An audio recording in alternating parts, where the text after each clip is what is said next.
ଜୟ ଜଗନ୍ନାଥ ନମସ୍କାର ଗୁରୁବାର ମାଣବସାର ସମସ୍ତଙ୍କୁ ହାର୍ଦ୍ଦିକ ଅଭିନନ୍ଦନ।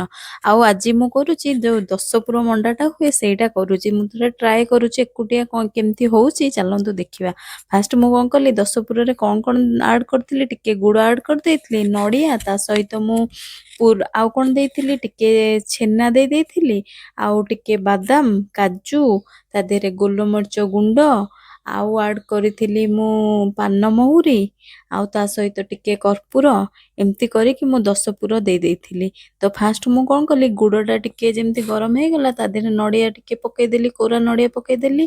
ତାପରେ ଯୋଉ ସବୁ ଗୁଣ୍ଡ କରିକି ରଖିଥିଲି, ଟିକେ ଗୁଜୁରାତି ଗୁଣ୍ଡ ହେଇଗଲା, ଟିକେ ଗୋଲମରିଚ ଗୁଣ୍ଡ ହେଇଗଲା, ଏଗୁଡ଼ା ସବୁ ମୁଁ ଆଡ୍ କରିଦେଇଥିଲି। ଆ ସହିତ ଆଡ୍ କରିସାରିଲା ପରେ ଟିକେ କର୍ପୂର, ଟିକେ ବାସ୍ନା ପାଇଁ କର୍ପୂର ପକେଇ ଦେଇଥିଲି।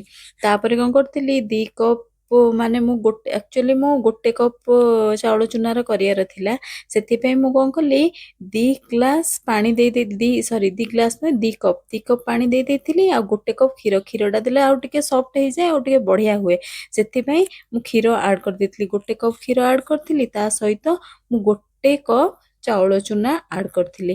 ତାପରେ ଟିକେ ଯେମିତି ମାନେ ସେଟା ଟିକେ ବଏଲ ହେଇକି ଫୁଟି ଆସିବ, ଟିକେ ତା ଦେହରେ ଗୋଟେ ଫୁଟା ଭଲରେ ଗରମ ହେଇକି ଫୁଟି ଆସିଲେ ତାପରେ ଆପଣ କରିବେ ଟିକେ ଜନ୍ତୁଆଣିଟା ଭଲସେ, ଏଇଟା 5-6 ମିନିଟ୍ ଏମିତି ତାକୁ ଟିକେ କରିବେ, ଜନ୍ତୁଆଣିଟା ଯେମିତି ଠିକ୍ ହେଇଯିବ, କଞ୍ଚା ନ ରହିବ। ସେଥିପାଇଁ ଦେଖିବେ, ଆଉ ତା ଭିତରେ ଯେମିତି ଗାଣ୍ଠ ହଉନଥିବ ସେଇଟାକୁ ଟିକେ ଦେଖୁଥିବେ।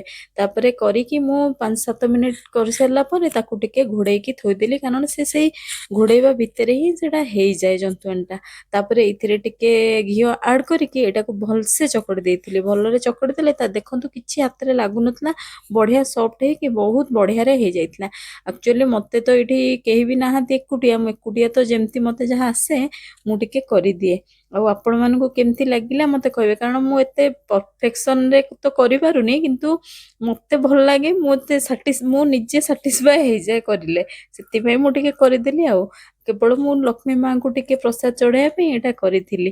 ତ ଦେଖନ୍ତୁ, ତାପରେ ମୁଁ ଏଇଟା ପୁର ଦେଇକି ତାକୁ କଣ କରିଥିଲି, ଟିକେ ଗରମ ଇଏରେ ବାମ୍ଫ ଏଇଟା ତ ବଏଲ ହୁଏ, ତେଣୁକରି ବଏଲ ହେଇଯାଇଥିଲା। ଏଇଠି ଦେଖନ୍ତୁ ଆମର ମଣ୍ଡା ହେଇଗଲା, ଦଶପୁର ମଣ୍ଡା, ଯୋଉଟା କି ମା ଲକ୍ଷ୍ମୀଙ୍କର ଅତି ପ୍ରିୟ।